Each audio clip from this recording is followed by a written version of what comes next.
हर हर महादेव मित्रों, मेरे शिव चर्चा चैनल सारा क्रिएशन में आप सबका स्वागत है, अभिनंदन है। माँ जगदम्बा के चरणों में कोटि कोटि प्रणाम। आज मेरा विषय है, आज मेरे सत्संग का विषय है कि महादेव के बारे में बताऊंगी कि ये शब्द बोली वाणी कहाँ से आई। बोलना चालना हमें महादेव ने सिखाया। महादेव के डमरू से ये शब्द निकले हैं, बाउल्स निकले हैं, वर्णमाला निकली है, काखा गा गा आ आ ई जो मात्रा है महादेव के डमरू से निकली है। जितने भी पुराण है, 18 पुराण, 4 वेद, सभी वेद पुराणों की रचना महादेव ने लिखी है। पहले महादेव ने स्वयं उसका वाचन किया है। भगवत पुराण, भगवती पुराण, भागवत पुराण, शिव पुराण, गरुड़ पुराण, नारद पुराण, जितने भी 18 पुराण हैं, ऋग्वेद, सामवेद, यजुर्वेद, सबकी रचना पहले महादेव ने की है। महादेव ने फिर ऋषि मुनियों को आदेशित किया है कि आप इसकी रचना कीजिए। उन्होंने पहले इसका वाचन किया है। तो महादेव ने, एक बार की बात है, महादेव ने 100 करोड़ श्लोक लिखे थे। जन कल्याण के लिए महादेव ने 100 करोड़ श्लोक लिखे थे। तो उन श्लोकों का बंटवारा महादेव ने किया, दानव को देने के लिए, मानव को देने के लिए और देवताओं को देने के लिए। तो जब महादेव ने लिखा था तो उनमें से देवता, मनुष्य, दानव, मानव जो भी हैं सब गए मांगने के लिए। तो महादेव ने 33 करोड़ दानों को दिया, 33 करोड़ मनुष्यों को दिया और 33 करोड़ देवताओं को दे दिया। तो ये दानव, मानव और मनुष्य तीनों इतने लोभी थे। अब महादेव ने जब 1 करोड़ में से 33 करोड़ दे दिया तो अब महादेव के पास 1 करोड़ श्लोक बचा। ये तीनों इतने लोभी थे, दानव, मानव और देवता। ये फिर गए महादेव के, महादेव मुझे तो और श्लोक दे दीजिए जिससे हमारा और कल्याण हो जाए। तो क्या हुआ, फिर महादेव ने 33 लाख दे दिया तीनों को। अब 33 लाख दे दिया तो महादेव के पास कितना बचा? 1 लाख। अब 1 लाख बचा तो मनुष्य, दानव, देवता ये तीनों और लोभी, इनका लोभी ना खत्म हो। महादेव के पास गए, महादेव मुझे तो और श्लोक चाहिए। ये फिर तीनों गए बारी बारी से। तो महादेव ने क्या किया, फिर 33 हज़ार तीनों को दे दिया। अब क्या बचा, महादेव के पास 1000 बचा। अब महादेव के पास 1000 श्लोक बचा तो क्या किया, ये दानव, मानव, देवता फिर पहुंच गए। बोले महादेव अभी तो श्लोक बचा है, अभी हमें और दे दीजिए। तो महादेव ने 333 श्लोक दे दिया इन लोगों को। हैं, अब क्या बचा, 33 श्लोक दे दिया। अब महादेव के पास सिर्फ 1 श्लोक बचा। अब तो मनुष्य और देवता ये सब इतने लोभी हैं। ये लोग गए, बोले महादेव एक में तो 32 अक्षर थे, 1 श्लोक में 32 अक्षर अनुष्टुप छंद थे। फिर लालच में आ गए तीनों। तो महादेव ने तीनों को 10 दिए, देवता, मानव और राक्षस तीनों को 10 श्लोक दे दिए।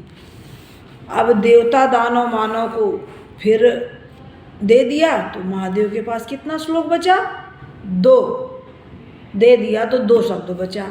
फिर देवता मांगने आए, इतने लोभी। तो क्या किया, भगवान शिव को क्रोध आ गया, उन्होंने उन्हें भगा दिया।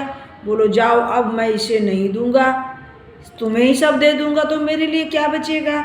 वो 2 शब्द क्या थे आप जानते हैं? रा और माँ। रा और माँ। उन्होंने कहा रा और माँ को यानी राम को मैं रखूँगा। इसलिए जब 2 जन मिलते हैं तो राम राम होती है और राम शिव के हृदय में बसते हैं। राम शिव का सिमरन करते हैं, शिव राम का सिमरन करते हैं। तो ये महादेव द्वारा रचित श्लोकों के बारे में ये कथा थी। छोटी सी कथा मैंने बताई। और मनुष्य तो बहुत ही ज़्यादा लोभी है, हर चीज़ के लिए लालच लालच लालच। हमारा लोभ नहीं ख़त्म होता, हम लोभ और मोह में फंसे हैं। तो अगर हम शिव के सानिध्य में आए हैं, हम शिव के शिष्य हैं, तो थोड़ा थोड़ा हमें जगत में रह के लोभ और मोह को हमें त्यागना पड़ेगा। दूसरों की जय से पहले खुद को जय करें। हम कैसे स्वयं को जय करें? बाहर तो उपदेश देते हैं, लेकिन स्वयं में हम सुधार नहीं करते। हम सुधरेंगे, जग सुधरेगा, हम बदलेंगे, युग बदलेगा। पहले स्वयं में सुधार कीजिए। हमें स्वयं में सुधार करना पड़ेगा। शिव चर्चा, सत्संग में जाने से हमें लाभ तभी मिलेगा जब हम स्वयं के अंदर परिवर्तन लाएंगे। हम उनकी बातों को अमल करेंगे। ये नहीं कि कोई कथा कहानी हो रही है और हम जा रहे हैं और सुन के चले आए, इस कान से सुने और इस कान से हमने बाहर निकाल दिया ना। हमें शिव चर्चा, सत्संग में जाने का बहुत लाभ है, बहुत पुण्य मिलता है भागवत कथा में जाने में। इसलिए कहते हैं शिव चर्चा में जाइए, तज ममता अभिमान, ज्यों ज्यों पग आगे बढ़े, कोटि यज्ञ समान। करोड़ों यज्ञ की समान है सत्संग में, भागवत में, शिव पुराण में जाने से, क्योंकि यहाँ 33 करोड़ देवी देवता आकर के विराजमान होते हैं। जब उस हमारे देवों की देव महादेव की कथा होती है तो सब देवी देवता आकर के सुनते हैं। ये दुर्लभ कथा है। ये जो अमृत वाणी ये खत्म होती है, ये अमृत है। हम इस अमृत का पान पी के ही अमर होंगे, तभी हमें मोक्ष मिलेगा, तभी हमें मोक्ष की प्राप्ति होगी। हमारा पाप तभी कटेगा, हम कर्म बंधन से तभी छूटेंगे जब हम सत्संग को सुनेंगे, सिमरन करेंगे, भजन करेंगे। और सबसे पहले तो जरूरी है किसी के दिल को ना दुखाया जाए। इसीलिए कहते बिन सत्संग विवेक न होई। क्यों कहा जाता है बिन सत्संग विवेक न हो? हमें ज्ञान कहाँ से उतरेगा?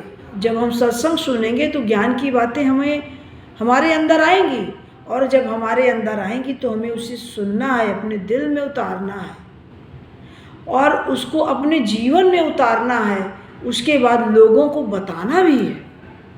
जब आपका कल्याण हुआ है उस परमात्मा के नाम द्वारा, अगर आप अपने मुख से परमात्मा की वाणी, परमात्मा की बात, कोई अच्छी बात बोलेंगे, कोई ज्ञान की बात बोलेंगे, तो उससे आपकी भी जिह्वा पवित्र होगी और दूसरा जो व्यक्ति सुन रहा है उसके कान और आपके कान भी पवित्र होंगे, क्योंकि श्रवण कर रहे हैं। किसकी वाणी सुन रहे हैं? परमात्मा की।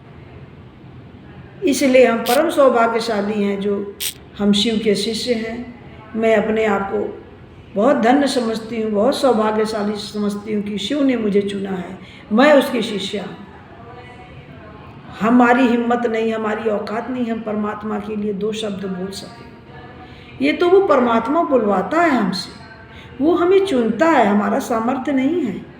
मेरे अंदर कोई काबिलियत नहीं मैं उसके लिए इतनी बातें बोल सकूँ। ये जो सब बोल रहा है ये मेरा परमात्मा कर रहा है, ये मेरा शिव गुरु कर रहा है, ये मेरी माँ कर रही है, मेरी जगदम्बा कर रही है। इसलिए मैं अपने महादेव, माता पार्वती, माँ जगदम्बा और श्री हर विष्णु को कोटि कोटि नमन करती हूँ। उनके चरणों में कोटि कोटि वंदन करती हूँ और उनके जो भक्त हनुमान, उनको भी मैं कोटि कोटि सादर प्रणाम करती हूँ। तो मित्रों, आज के लिए बस इतना ही।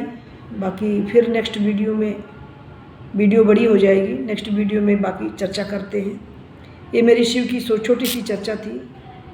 आप लोग पसंद कीजिएगा तो लाइक एंड सब्सक्राइब कीजिएगा। बाकी और मैं बहुत ज्ञानी नहीं हूँ, ठीक है। हर हर महादेव। मिलते हैं नेक्स्ट वीडियो में। हर हर महादेव।